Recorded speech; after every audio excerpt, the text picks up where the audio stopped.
mga mare, samahan mo kami pumunta ng gubat. Sakto, day off ni Daddy, kaya nagkaayahan kami pumuntang gubat. Ang tagal-tasin na namin hindi nakakarating dito, mga mare. Nandito na kami, mga mare, at ayan ang aking anak. Patakbo-takbo pa. Siyang-siyang nakarating siya sa gubat. Ito nga pala yung lupain ng aking ganahan. Marami yan tanim na kamoteng kahoy. Yung anak ko, todo outfit pa. Akala mo naman siya'y gagapas. At ito na nga, papasok na kami sa may kubat, sa may lupa ng biyanan ko. Wala nang mga bahayan dito, guys. Malayo na sa kabiasnan.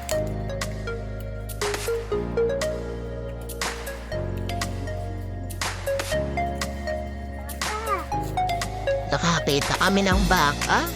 Hindi kami makadiretso dyan kasi nagtakot kami. Baka kami suwagin ng baka.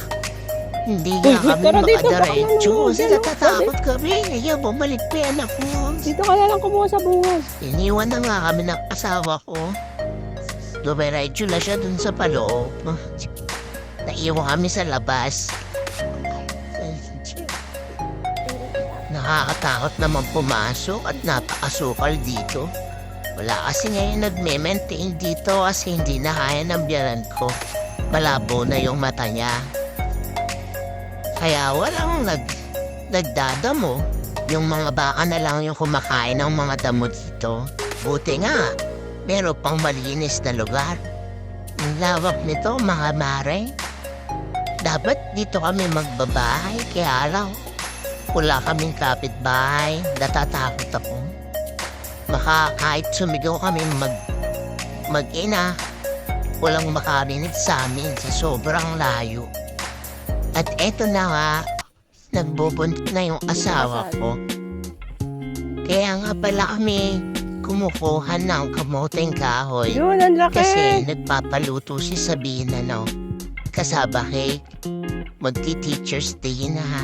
Wala siyang may ibibigay sa teacher niya. Kaya naisipan namin, kasaba cake na lang ang ibigay sa teacher niya. Ang hirap makahanap ng magandang kamuting kahoy. Kundi matanda. Maliliit naman, mga mare. Sobrang tagal na kasi hindi nakukuhanan. Kaya nahirapan si Daddy kung saan maghahanap ng magandang kamuting kahoy. Kaya, ayan, tinatabas niyo muna bago Yun, ang niya laki. hugutin mamaya. Masyado kasing masukal. Ayun, ang laki. Ang dami. Oh, no, okay. Kapit tayo, guys. Kapit tayo. Kapit tayo, guys. Ay, may ano? Ayun. Uok. Ayun, may mga baby uok. Yuck, tadi. Ito na guys ang mga nakuha namin. Tama na siguro to para sa kasaba cake. At eto na nga, pauwi na kami. Tingnan nyo naman ang sexy ng anak ko.